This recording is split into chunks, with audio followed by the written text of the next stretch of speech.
Ella, thank you so very, very much. And Taboo Memory is a very urgent book. It was fascinating how in the process actually of working on this marathon, how many artists we met who were about to read this book. So it's wonderful that Ella can be with us here today. To conclude this section, I'm very happy to welcome now Viktor Mayer-Schönberger. Before that, I wanted to make an announcement because we've had lots of different memories, taboo memories, involuntary memories, pattern memories in the last, in this section. And obviously, adding to that, we could say there is also a protest memory.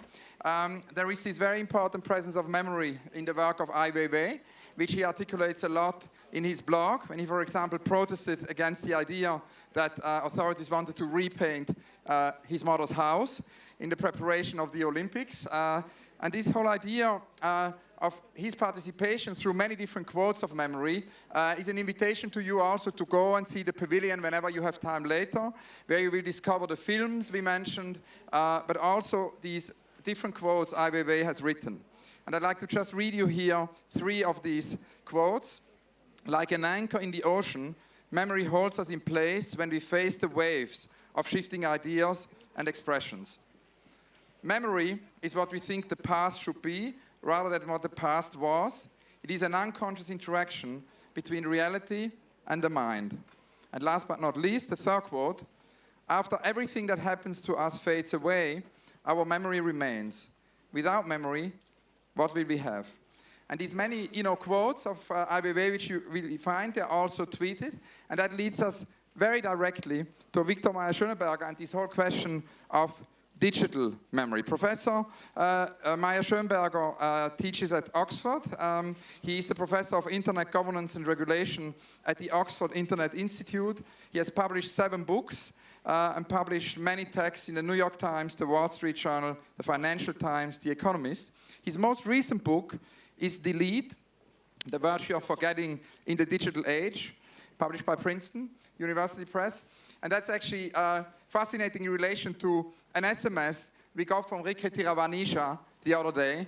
When we told him about our memory marathon, he just texted back, remember to forget. And that very much has to do with Viktor's book about digital storage and the identities on the internet that we cannot leave behind. Here, for the Memory Marathon, Viktor will talk about his most recent research, The Virtue of Forgetting, which is also his next book. A very warm welcome to Viktor Mayer-Schönberger.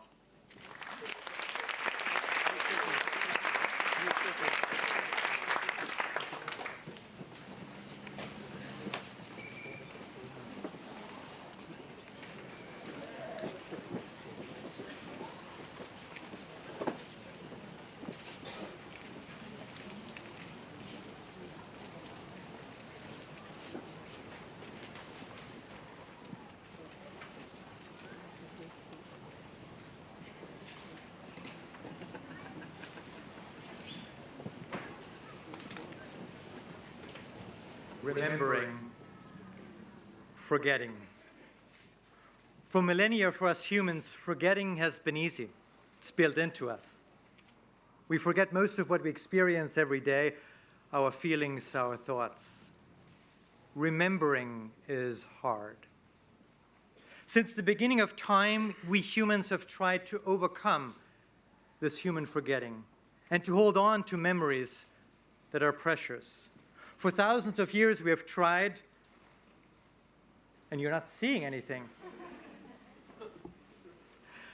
Wait a second, what's going on there?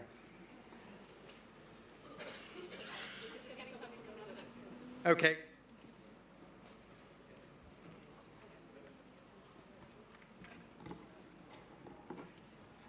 I'm seeing my presentation perfectly fine up here, and you're not seeing anything. That's not good. I should have set it up myself.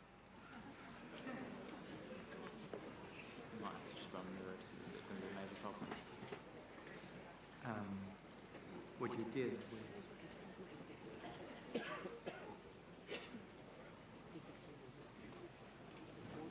Did you switch it to mirror?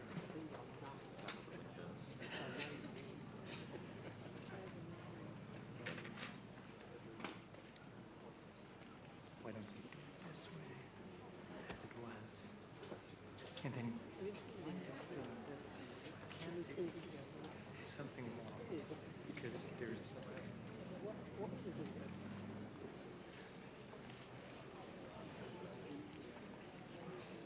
Look, there should be something happening.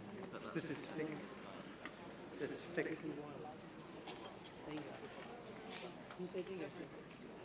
Ah, we're making progress. Very good. So now you just have to bear with me, and I think we are.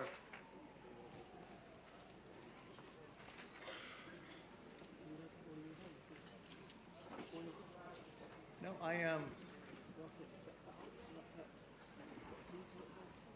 almost.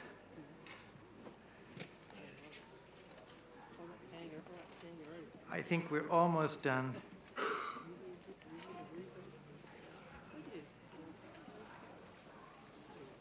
If you see a mouse, can you tell me? Yeah.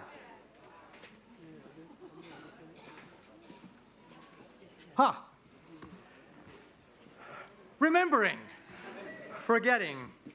For millennia for us humans, forgetting has been easy. I'm trying to catch up on time here. It's built into us. We forget most of what we experience every day, our feelings, our thoughts. Remembering is hard. Since the beginning of time, we humans have tried to overcome forgetting and to hold on to the memories that are precious. For thousands of years, we've tried, like this Navajo Indian, to pass on our memories to our children in the hope that they too may thus be able to remember. This is how the great epics of the world emerged thousands of years ago. But human memory is not fixed. It changes as we remember and thus reconstruct our past. So depending on our memory is not always sufficient, especially when we want to capture something precisely or for a long period of time. Painting is one way of encapsulating visual impressions to create an external, more precise and lasting memory, like this beautiful cave drawing from the caves of Altamira. Script, originally developed, will you believe it, by accountants searching for a precise method of remembering, has for millennia remained humanity's preferred external memory. Language, painting, script provided us with the capacity to remember through generations and across time. But these tools have not altered the fundamental fact that for us humans, forgetting is easy and remembering is hard, time-consuming, costly. The book did not change this either, neither did the phonograph or film. Remembering remained expensive for most human beings and was thus chosen carefully. In other words, forgetting was the default, remembering the exception. This enabled us to deal with time. Through our capacity to forget, we rid ourselves of excess memory. What has been long past fades in our mind. Thus, we pay tribute to time and depreciate what is no longer relevant to our present. But because forgetting is built into us, we humans never had to cognitively create the capacity to deliberately forget, to depreciate memories, and to make them fade. If I tell you something and then say, you must forget this, you will remember. But today, this is all different. Google remembers, Yahoo remembers, Amazon remembers, the Internet Archive remembers, flight reservation systems remember. Flight reservation systems remember? Yes, in case you looked at a flight, even if you never booked one, they remember it for 6 months, just in case any of those 3-letter agencies want to take a look at it. And not always do we realize that we have contributed to this comprehensive digital memory out there and made it accessible on the net. For example, millions of Facebook users around the world change their profile when they begin or end a relationship. This, not that you're in a relationship or not, but that your relationship status changes, is accessible as part of Open Graph, Facebook's Open Graph, and can be captured by third parties. In the aggregate, this may reveal amusing trends, like this chart depicting when relationships most frequently end over the course of the year.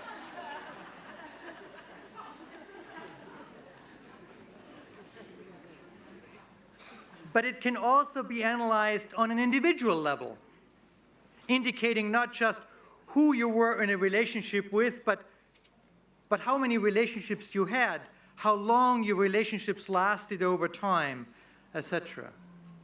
Or take this example. This is a map of London. Every dot that you see, every colored dot represents a photograph that has been taken there and uploaded to Flickr. If you take a photograph and upload it to Flickr, mostly with one of those smartphones, your geolocation information gets uploaded with it. The designer of this graph took the 40 million or so photographs, downloaded the geolocation information, and then mapped it onto London. The hotter the color, the more photographs have been taken at this particular position. So looking at this, you find the perfect Kodak location for photos in London. But look at it the other way around. Just looking at the photos uploaded on Flickr, if you do that frequently, enables others to create a time-space profile of where you were when. So from biological forgetting, we have moved to comprehensive remembering. How did this happen? You notice as much as I do, 4 elements are constitutive. First, digitization. Second, advances in storage technology. In 1965, a young engineer by the name of Gordon Moore surmised that the density of integrated circuits and the processing power of chips might approximate a doubling every 2 years. He was right. But importantly, digital storage capacity has tracked the impressive increase in processing power that Gordon Moore first witnessed more than 4 decades ago. Here you see the increase over time of the red line, that's processing power, chip power. The orange line going up is storage capacity. You see that they're almost parallel going up. Now, if you think that that slope of the graphs going up is quite impressive, think again. Look at the y-axis. That is a logarithmic y-axis. Every step up is 10 times more than before. That just goes through the roof. And Gordon Moore, by the way, the young engineer that I mentioned, did quite well for himself. He started a small chip company called Intel. But thirdly, storage alone is not sufficient. The East German secret police Stasi had millions of facts in its files of almost 1 million of its citizens, yet with its elaborate systems of pseudonyms and codes and mostly paper-based files, the Stasi had difficulties retrieving the information it had in time. This, too, is different today, as full-text search, prohibitively expensive only a few decades ago, today is so affordable that it is not only what drives our user expectation on the internet, Google autocomplete, but also is built into most of our file and operating systems. Add this fourth, and finally, the ability to access information through a global infrastructure. A few minutes are sufficient to disseminate a document, even accidentally, and have it distributed around the globe. As this page from the manual of operating U.S. presidential aircraft Air Force One, which was made available accidentally online for a few minutes. Once the mistake was realized, it was too late. This, by the way, is how you get into Air Force One, just in case you ever need it. So taken together, today this has led to remembering becoming the default and forgetting the exception. What are the consequences of undoing forgetting? 2 terms characterize what I believe is at stake: power and time. Power is relative and relational. Power over information may translate into power over the individual, the information refers or pertains to. But such power reaches far beyond the confines of information privacy. Consider that for many centuries, the Catholic Church rested its power in no small part on its almost complete domination of the institutions of remembering, from scribes and books to libraries. A societal consequence of such stark power imbalances has often been for those that are on the lower end to choose silence. And this is precisely what power holders intend. Take Jeremy Bentham's idea of the panopticon.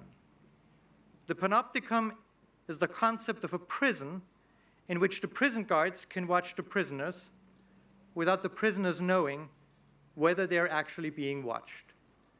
The aim is behavioral compliance of the prisoners through the permanent threat of invisible surveillance. Because of comprehensive digital memory today, we have to assume that what we say or do on the internet will not only be witnessed today, but will remain accessible for years, perhaps decades into the future. This creates a temporal panopticon in which we may be prompted to self-censor, not because we are afraid of how others might interpret our words and deeds today, but because how people and institutions in the future might view them. My second concern is time, or more precisely, how we humans deal with time. As I mentioned, forgetting is automatic, so we humans never had to develop a conscious mechanism to put different and perhaps contradictory mechanisms or pieces of memory in a temporal perspective. But what happens? What happens when we are not permitted to forget anymore? We know a little bit about the consequences through the studies of less than a handful of human beings who have difficulties to forget.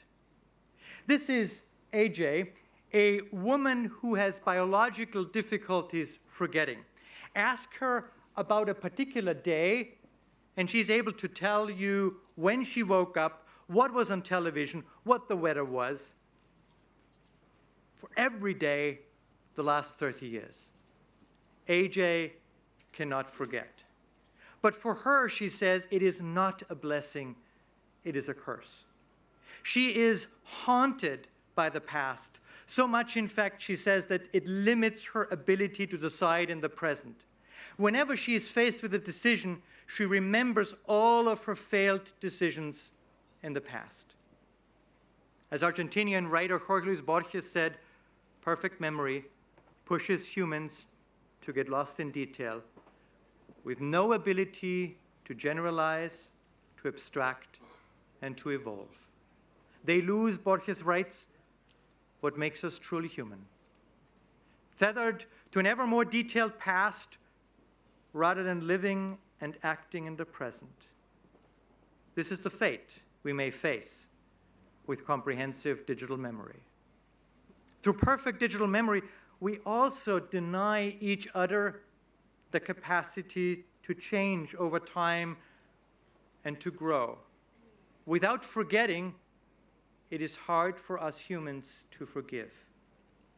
And so with comprehensive digital remembering, we may turn into an unforgiving society. But there is another wrinkle to the story. What if frustrated with the shortcomings of our human memory, we begin to disregard our own recollection of our past and to depend on digital memory instead? Does that give those that control digital memory, the Googles, the Facebooks, the Flickrs, the YouTube, does that give those that control digital memory the power to change our history? Now, if you think that's crazy, think again. There already exist commercial companies in the United States that help you forget digitally. you send them your library of digital photographs, and they will edit out beautifully and professionally all of your ex-girlfriend or boyfriends, all of your ex-partners, all of your friends you don't like anymore. That is changing history. So these are some of the challenges of shifting the default from forgetting to remembering, from humans to digitals. So what can we do? Is our ability to forget yet another collateral damage as we continue our march into the digital age? I don't believe so. Rather, I'm convinced we have a choice. We can shape the tools that surround us. And because of that, I advocate for a revival of forgetting. That is to establish mechanisms that ease forgetting in the digital age and that make remembering just a bit more strenuous. Not by much. I do not want to overly burden remembering, but just enough to shift the incentives of forgetting and remembering back to what we humans are used to. One version of this could be called expiration dates for information. It would mean that whenever we want to store information, we are being prompted to enter not just the name and the file location, but also a date until which we want the information to be stored. Once the date's reached, the information is deleted. Of course, we could choose expiration dates at will and also change them. I do not want to impose any more of that expiration date idea on you. You can find more on my book, Delete, if you want to. And please make no mistake. While helpful as an illustration, expiration dates come with a bag of weaknesses of their own. They're no silver bullet. Perhaps the most troubling weakness is that expiration dates are still very binary, while human forgetting is much more gradual. I challenge us, therefore, to develop systems in the future of digital forgetting that are more gradual as well and permit a kind of digital rusting. Forgetting, remembering. Since the beginning of time, forgetting has been easy for us, and remembering has been hard. In the digital age, that relationship has become reversed. Today, digital remembering is the default, and it is forgetting that is often forgotten. I urge you to give back to forgetting the role it deserves. Let us remember to forget. Thank you.